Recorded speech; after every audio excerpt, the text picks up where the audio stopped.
I was laying on my couch today because I blew my left knee out. And I've been under that red light therapy, which is effective, by the way. Stuff really works. But I was kind of feeling sorry for myself because I can't hardly walk. And well, I started thinking about Habakkuk. And how in Habakkuk's time, Habakkuk was getting impatient. And he was like, God, when are you going to move? I'm tired of seeing all this wickedness.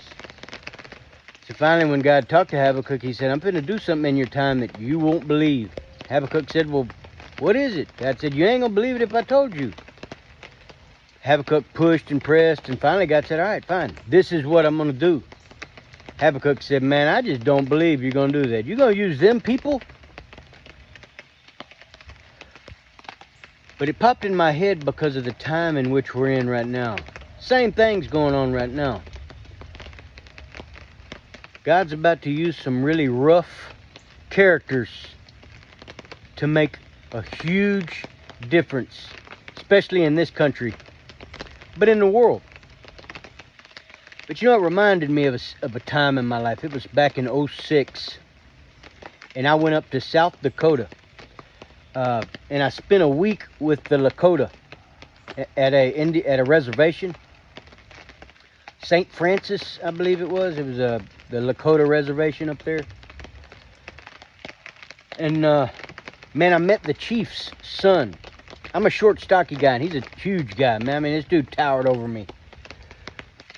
But when I got done doing what I was doing that day, because I was painting their rec center, the chief's son came up to me and said, hey, they're rough people, really rough people. I think the first day I was there, I seen two fist fights at the convenience store. And that's when I knew I love them people, man. But the chief's son came up to me like, hey, man, you got a truck? He said, my car's broke down. Can you take me over here and over here? I need some help. I was like, hell yeah, I'll take you. But the people I was with, the people at the church people, they were like, hey, Red, don't do that. Don't take. I'm like, man, leave me alone, dude. I'm taking the dude where he needs to go. I'm up here anyway. What am I doing? I just got done working for the day. Now I'm gonna take the dude where he needs to go.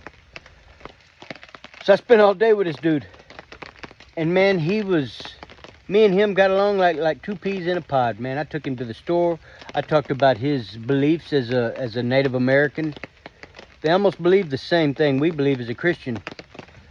One thing led to another. At the end of that day, I'm leading this dude to Christ.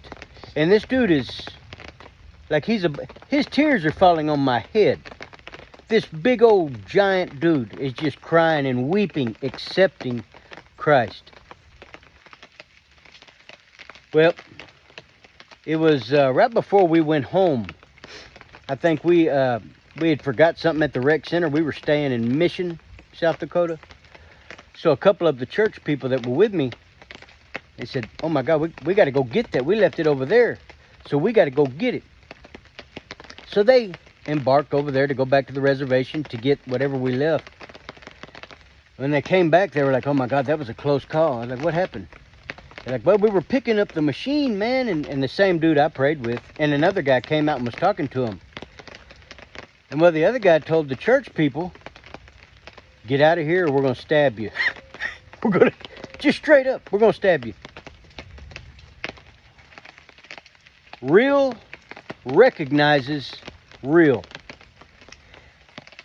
And it's those type of people, those hard people, the drug addicts, the convicts, that is who God is going to use in this time. People that the regular church people don't understand. But that's who God's going to use in this time, just like in the time of Habakkuk. I asked about that, the chief's son a few years later. Like, I was talking to the missionary that lived up there. I was like, man, how's he doing? He's like, man, he made it. It actually caught. He's in church all the time. He's doing good with his life. I think he had spent like 16 years in prison after murdering somebody. He showed me where they murdered the guy, and dude was just a rough character, a warrior. But it's the rough characters that the standard church people maybe shy away from. That's who God's going to use in this time, in this last stretch, to change the world and build the kingdom of God and cause great damage to the kingdom of darkness. I hope this little story and message helps somebody.